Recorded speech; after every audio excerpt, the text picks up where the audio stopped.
So welcome back, everyone. I hope your week is going well. This week for me has been pretty hectic, but I'm sure for all of you, you could shake your head and empathize and say, yep, it's a hectic week for all of us. So we're going to switch gears a little bit. And a lot of what we've talked about in the class is the more quantitative research. And we're going to look now at the qualitative methodologies. And I put this in the presentation a lot, but I really want you to think of not which is better, because neither is better. And we'll talk about mixed methods, which are a hybrid of quantitative and qualitative, but it's not which is better. I want you to always think this in your head. Which method would I use if I conduct research? It would be the method that matches the research question that I'm asking, and we'll go through it. So let's see, right? This is just a recap. A lot of times people switch these terms, so it's just good to really understand. Quantitative might believe in one truth. Qualitative researchers believe that people we interview may have different views of reality or understand things differently than we do. Quantitative is deductive. We collect data and make analyses. Qualitative is inductive, meaning we take data and we generate theory. And quantitative tests hypotheses.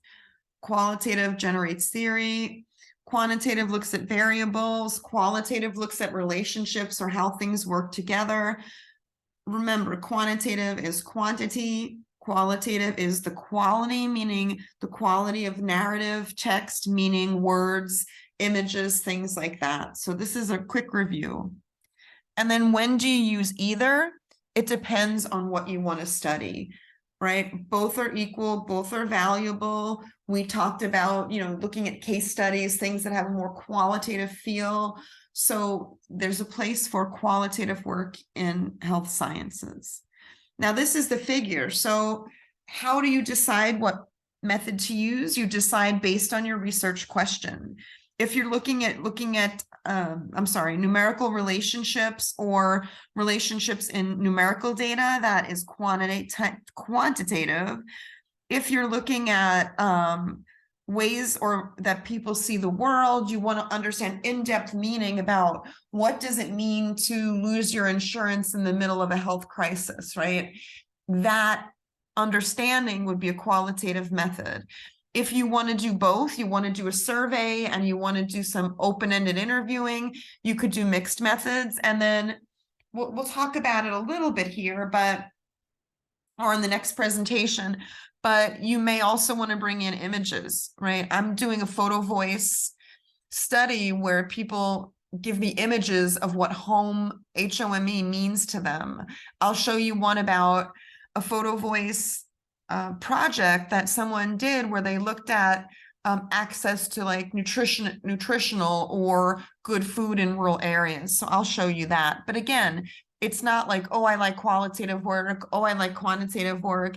It's really which type of work meets your study, quantitative, qualitative, mixed, or I'll bring in some emergent methods. So we say that quantitative is inductive rather than deductive. So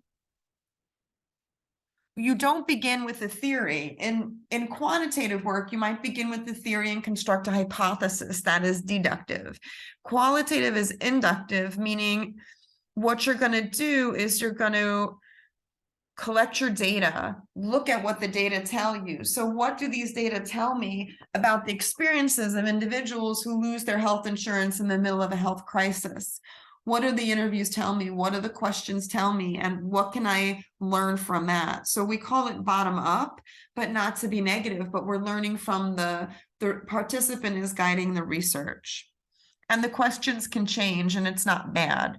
So if you're doing quantitative work, you have a structured interview, you got to keep to that script. If you're doing a qualitative project and you're doing interviewing qualitatively, you can change the questions and the wording, right? Because you want to understand something rather than get a fixed response. And just think about it as we go through these slides. So when would you use a qualitative approach?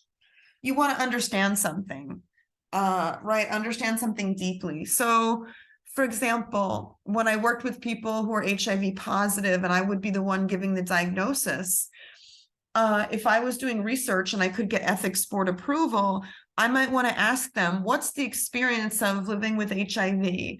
The people I worked with, they had syndemic or comorbidity or concurrent disease. They had TB and HIV. So, and many of the people I worked with were also homeless, right? Experiencing homelessness. So it's not easy to make a survey. It's not easy to find a sample of people who have those three things happening.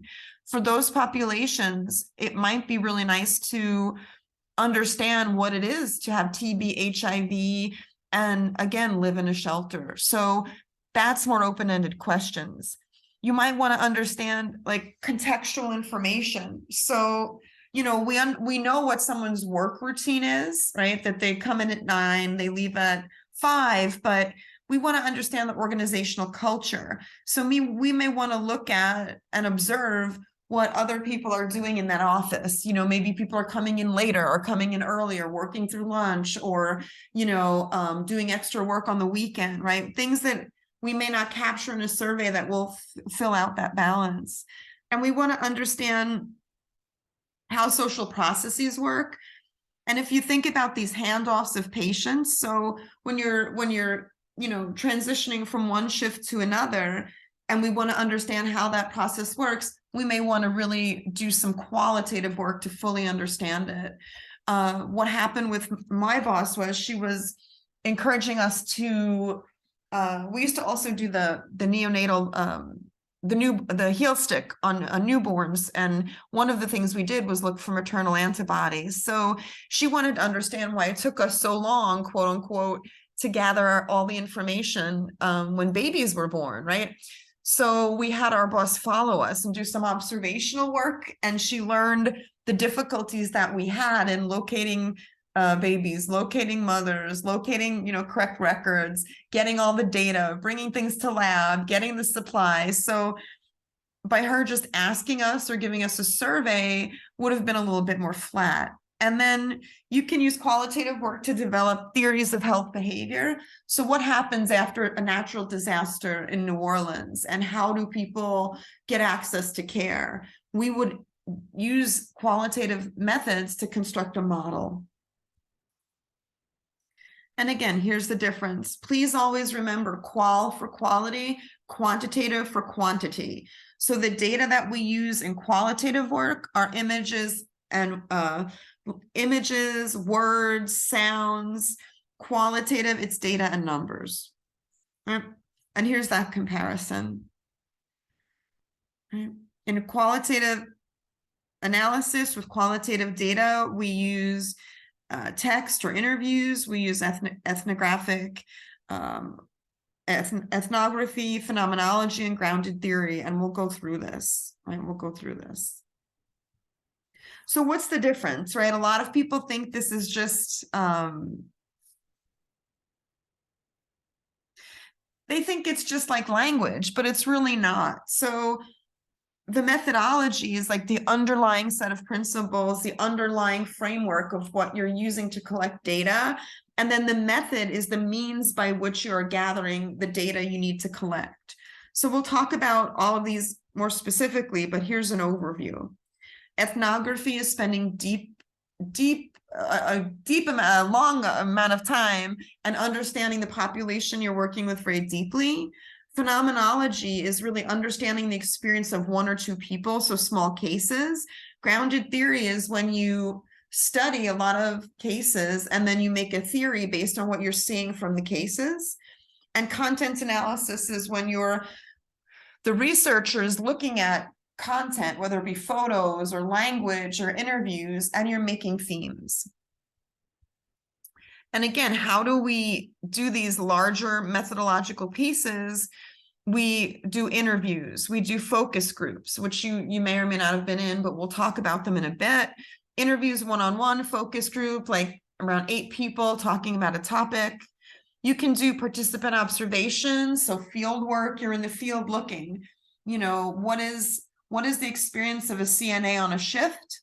You can sit, you know, at the nurse's desk, get IRB approval, and analyze and look at and see how many people pass the desk, what the role of the CNA does, what her or his day is like. And you can do document analysis, right? You could look through any document, diaries, narratives, whatever you need. So ethnography is the first methodology we're going to talk about. And think about how you would use it in your work, and could you do it? Could you bring this into what you're studying? And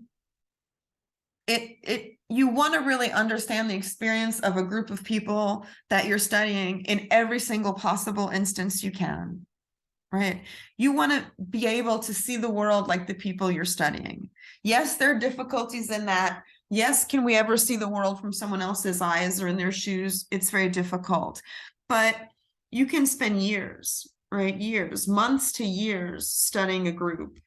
I did ethnographic work when I was looking at senior centers in New York, and the centers I was looking at were working class and extremely diverse centers in terms of race, ethnicity, sexuality, religious identification, and senior centers were being closed. So I stayed with the senior center, and did service at the senior center, talked to people, interviewed people, stayed there for 6 years to understand the process. And I had been embedded with the center when the commissioner of aging decided to close centers that she felt were non-productive. And this center thought they escaped that process, but they didn't. So I was actually with the people and able to see how kind of covertly the Department of Aging came in, redesigned the building under the feet of the older adults, and then kind of move them away to other centers that were further away and kind of less in someone's community or neighborhood. So this takes a lot of time and a lot of effort, right? You really have to do a whole bunch of things well. So you have to be able to interview people, open-ended, right? Probe, ask questions.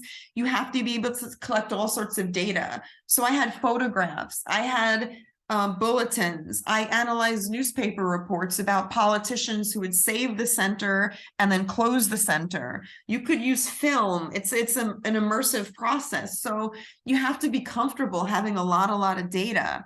But the great part is all those data together really fill in the pieces and explain what's happening. It's really a great puzzle. Now, this can be shorter. If you're doing a phenomenological study, you're really trying to understand the experience of a person. Like, what is it like being, and I gave the example before, what is it like being somebody who's diagnosed with a chronic illness, or let's say an urgent illness, and you're losing your health insurance, right? In one class, I have a student looking at the relationship between cancer survivorship rates and income. So you're losing your insurance while you're being diagnosed with a chronic condition or urgent condition. What is it like, right? So you're not gonna, and let's say this condition is unique. It's a unique condition. You're not going to get a whole bunch of people, but you're going to really work with the people that you're interviewing, whether it be 1, 2, 3, 4, 5, and really understand and ask them what that experience is like, because you really want to see it. And then you have to kind of take good notes, right? We're very fortunate now with Zoom. We have digital recorders, we have transcription, but you can either have people write things, you can have people, take pictures of things, or you can have people talk with you and then you transcribe. So you have to take really good notes, detailed notes. Grounded theory, and I want you to think about this. It's really a beautiful way of creating a theory. So a lot of times people create theory from literature. They read literature, they put pieces of variables together. But I'll give you an example of the way we did a grounded theory model. And this is with my study about looking at practitioners during COVID who worked with older adults. So we wanted to understand all of the elements that practitioners who work with older adults experienced, and then the end of all these experiences is really the quality of care of the older person. So we made a model that included columns like changing federal regulations that were inconsistent, working with staff and working with clients who inconsistently were vaccinated or used PPE, having another part of the model was this idea that they were being micromanaged on an electronic platforms where they had to constantly write what they were doing every minute of their day. So communication got worse, and that there was a fear that telehealth, which was really successful with the people we spoke to, that would be lost. So we put all of these in boxes and made a theory about, or a model about, what relates to quality of care for older adults during COVID-19, encountering providers' personal and professional experiences. We also added a box that was at risk for practitioners, because they talked about either having COVID or trying to do the work-life balance. So each of these items became a block in a theory to help us understand everything that was happening in providers' personal and professional experiences during the COVID pandemic when caring for older people. So that's kind of what you do. The way that you build things up is you reflect. So what are these providers telling us about the experience? And we learned a lot, right? So the box about inconsistent guidelines was huge. The box about working with people with memory issues who did not want to or could not use PPE, or having poor communication come out, or having staff split with some wanting to be face-to-face and some wanting to be online. These were things that only came out and we thought of when we heard of them in interviews. So you really have to take good notes. And then content analysis, this is kind of the played out, overused content analysis idea.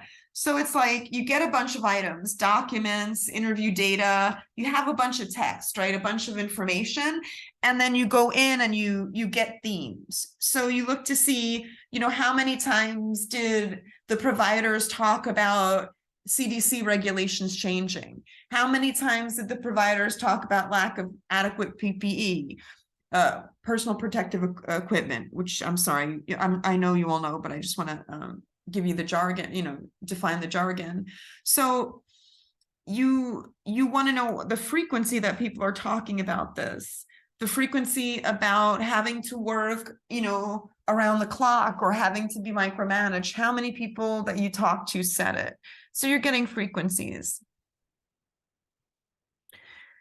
And those frequencies are called codes, right? You're coding data. You're taking the text that you're reading and you're summing it up into a theme or idea that reflects that message. So somebody said, the CDC said that we need to mask and we need to social distance, but in my facility, there's no social distancing and nobody masks. Or, in some facilities I work in, there's masking and some there isn't.